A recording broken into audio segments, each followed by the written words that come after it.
বৌদি ননদের লড়াইয়ে বাগদা বিধানসভা কেন্দ্র চমচমাট। আজ বিজেপির 13 জনের প্রার্থী তালিকা ঘোষিত হয়। বিজেপির প্রার্থী তালিকায় বাগদা কেন্দ্রে কেন্দ্রীয় প্রতিমন্ত্রী শান্তনু ঠাকুরের পত্নী সোমা ঠাকুরের নাম ঘোষণার পর বাগদা কেন্দ্রে এবার জোর লড়াই হবে বলে মনে করছেন রাজনৈতিক মহল। এদিন সকালে বিজেপি নেতৃত্ব এবং সমর্থকেরা ঠাকুর বাড়িতে গিয়ে সোমা ঠাকুরকে সংবর্ধনা জানান। অন্যদিকে তৃণমূল কংগ্রেসের পক্ষ থেকে বাগদা কেন্দ্রে মনোনয়ন দেওয়া হয় শান্তনুর জ্যাঠতুতো ছোট বোন অল ইন্ডিয়া মতুয়া মহাসংঘের সংঘাধিপতি মমতা ঠাকুরের কন্যা মধুপর্ণা ঠাকুরকে। ঠাকুরনগর ঠাকুর বাড়িতে দুই পরিবারের মধ্যে দ্বন্দ্ব বহু বছর ধরে। এবার সেই লড়াই বৌদি ননদ একেবারে মুখোমুখি এসে পড়ল ভোটের ময়দানে। এখন দেখার জনতা জনার্দন তাদের পূর্বের বিধায়ককে বেছে নিচ্ছেন নাকি অন্য কাউকে। আমি সর্বপ্রথম ভারতীয় জনতা পার্টির কেন্দ্রীয় নেতৃত্ব, শীর্ষ নেতৃত্ব যারা রয়েছেন এবং রাজ্য নেতৃত্ব সকলকে অনেক অনেক ধন্যবাদ জানাবো যে বাগদা বিধানসভায় বিজেপির প্রার্থী হিসাবে আমাকে নির্বাচিত করেছেন।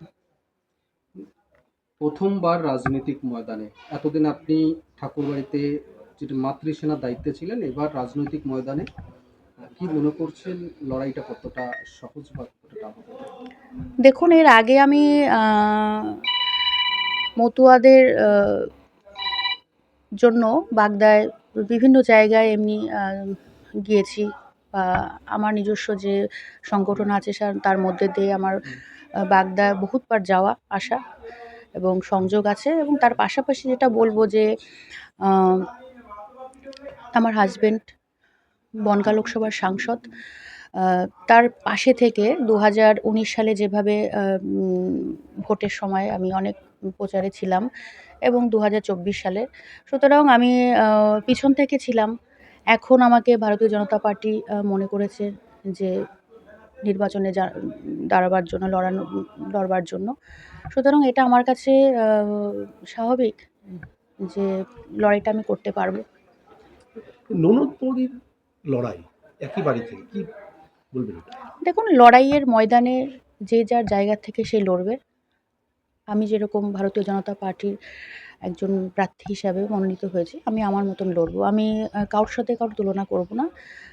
আমি আমারটাকে নিয়ে ভাববো, কেননা আমার এখন যেহেতু আজকেই ডিক্লেয়ার হয়েছে, তো আমাকে ময়দানে নামতে হবে। আমি আমার মতন পুনরুদ্ধার করতে পারবেন বাগদা? বাগদা তো অবশ্যই আপনারা সকলে জানেন যে 2021 সালে ভারতীয় জনতা পার্টিকে বাগদার মাটি তথা বনগাঁ লোকসভায় বিপুল ভোটে জয়যুক্ত করেছিল। সুতরাং বাই ইলেকশনে আপনারা সকলে জানেন এবং আমরাও জানি যে বর্তমানে পশ্চিমবাংলার যে শাসক দল যেভাবে ভোট লুট করে, যেভাবে মানুষকে ভয় দেখিয়ে বাই ইলেকশনে জিতেছিল, তো এটা স্বাভাবিক যে বাগদার মাটি বিজেপিকেই চায়। তা এটা কোনো অস্বাভাবিক নয় যে এটা কোনো পুনরুদ্ধারের কোনো বিষয় নয়। বাগদায় আবার বিপুল ভোটে ভারতীয় জনতা পার্টি জিতছে। উপনির্বাচনে মধুবনে যখন দাঁড়িয়েছিলেন তখন শান্তনু ঠাকুরকে আশীর্বাদ করেছিলেন, সেক্ষেত্রে আপনি কি? সেটা করতেই পারে, বাড়িতে সদস্য হিসেবে সেটা করতে পারে, কিন্তু বিষয়টা হচ্ছে বাড়ির ব্যাপারটা আলাদা এবং রাজনৈতিক সম্পূর্ণ ভিন্ন। তো আমরা চাইবো আমাদের ভারতীয় জনতা পার্টির হাতকে শক্ত করতে, এবং বিশেষ করে বাগদার মানুষ ভারতীয় জনতা পার্টির দিকে মুখিয়ে আছে। ননদকে কি আশীর্বাদ করবেন? সেটা দেখা যাবে সামনে।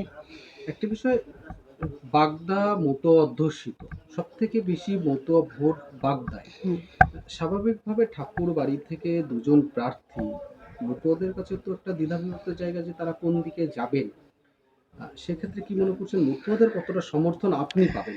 দেখুন, আমি আগেও বলেছি যে 2020 সাল থেকে আমি বাগদায় মানুষের পাশে, বিশেষ করে সেই সময় যেহেতু আমি মতুয়াদের হয়ে লড়াই করেছি, তো বাগদার আনাচে কানাচে প্রত্যেকটা জায়গায় আমার কম বেশি যাওয়া রয়েছে। যেহেতু আমার সংগঠনের মধ্য দিয়ে আমি ওখানে আমার বিভিন্ন মায়েদের নিয়ে সংগঠন রয়েছে, সুতরাং আমার বাগদায় মানুষরা আমাকে অবশ্যই আশীর্বাদ করবে, ভালোবাসবে। এবং বাগদায় যেহেতু আমি তাদের কাছে মা হিসেবে পরিচিত, এবং ভারতীয় জনতা পার্টি আমাকে আবার সুযোগ দিয়েছে সকলের জন্য, শুধু মতুয়া নয়, বাগদায় সমস্ত জনসাধারণ মানুষদের পাশে দাঁড়াবার। সুতরাং এটাই আশা করছি যে সামনের রেজাল্টে আপনারা ফল দেখতে পারবেন। ভারতীয় জনতা পার্টি মা বিপুল না ভোটে বোন, জিতছে। তোরা কাকে